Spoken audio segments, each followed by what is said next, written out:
মত দ্বিমতে উত্তপ্ত দেশের রাজনীতি। নানা ইস্যুতে ভিন্ন মত থাকলেও বৈশ্বিক সংকট মোকাবেলায় ঐক্যবদ্ধ থাকার কথা বলছে সরকারি ও বিরোধী দল।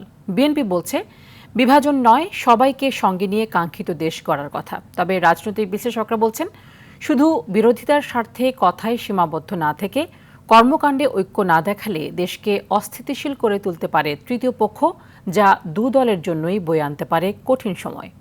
আরও জানাচ্ছেন শামীম চৌধুরী। শিয়া বাটার ও ভিটামিন ই সমৃদ্ধ লিলি বিউটি সোপ, তারুণ্যময় উজ্জ্বল ত্বকের জন্য। দায়িত্ব গ্রহণের পর নানামুখী চ্যালেঞ্জের মুখে পড়েছে সরকার। দেশে ভঙ্গুর অর্থনীতি থাকা অবস্থায় দায়িত্ব গ্রহণ এ সমস্যা কাটিয়ে ওঠার আগেই সঙ্গে যোগ দিয়েছে মধ্যপ্রাচ্যের যুদ্ধের কারণে কৃত্রিম জ্বালানি সংকট। অন্যদিকে গণভোট, জুলাই সনদসহ বিভিন্ন ইস্যুতে বিরোধী দলের ক্রমাগত চাপ সংসদের উত্তাপ গড়াচ্ছে রাজপথে।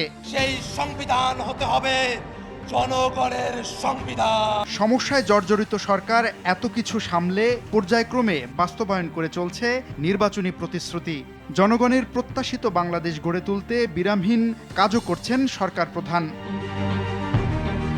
সংসদে নানা ইস্যুতে সরকার ও বিরোধী দলের মাঝে মত ও দ্বিমত থাকলেও বৈশ্বিক সংকট মোকাবেলায় ঐক্যবদ্ধ থাকার কথা বলছে দুদলই। আমরা বিরোধী দলকে আমন্ত্রণ জানাবো আমাদের অবস্থান থেকে, আমরা বসবো, আমরা আলোচনা করব। তবে মাঠের পরিস্থিতি বলছে ভিন্ন কথা।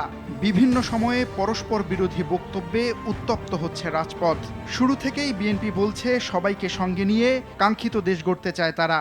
অনেক আত্মহতি, অনেক ত্যাগ তিরকের পরে আমরা যে গণতন্ত্র ফিরে পেয়েছি, আমাদের মাননীয় প্রধানমন্ত্রী তারেক রহমান বারবার একটা কথা বলছে, আমরা এখন বিভাজনের রাজনীতি বিশ্বাস করি না। আমরা চাই বিরোধী দল, সরকারি দল সবাই মিলেমিশে এই যে সমস্যা, এই সমস্যা থেকে উত্তরণের আমরা প্রচেষ্টায় আছি। দলটির আরেক নেতা জানান, গণতন্ত্র রক্ষার স্বার্থে আলোচনার মাধ্যমে যে কোনো সমস্যার সমাধান সম্ভব। বিরোধী রাজনীতির কতগুলো স্পেস থাকে, পার্লামেন্টের ভিতরে, পার্লামেন্টের বাইরে, সেটা তারা বলতে পারে, জোরালো সমালোচনা করবে, কিন্তু পয়েন্ট অফ নো রিটার্নে চলে গেলে গণতন্ত্র ধ্বংস হয়ে যাবে। কথা হতে থাক না, সমালোচনা হতে থাক, বলতে থাকো, কিন্তু আমারটাই মানতে হবে। এই বাধ্য করাকরির যদি হয় তাহলে গণতন্ত্র অ্যাট স্টেক হবে, বিপন্ন হবে।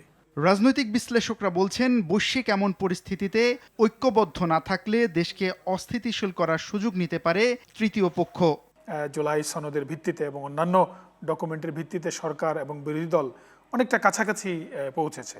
তো এই জায়গায় যদি বাহিরে এবং ভেতরে, সংসদের ভেতরে এবং বাইরে যদি আমরা একই রকমের রাজনীতি দেখতে না পাই, তাহলে এটি ক্ষতিকর হতে পারে, অথবা ভবিষ্যতে রাজনীতির মধ্যে সংঘাত তৈরি হতে পারে, অথবা তৃতীয় কোনো পক্ষ এই সুযোগটি নিতে পারে। ঐক্যবদ্ধ থাকার পাশাপাশি সরকারের গঠনমূলক সমালোচনার কথাও জানান এই রাষ্ট্রবিজ্ঞানী।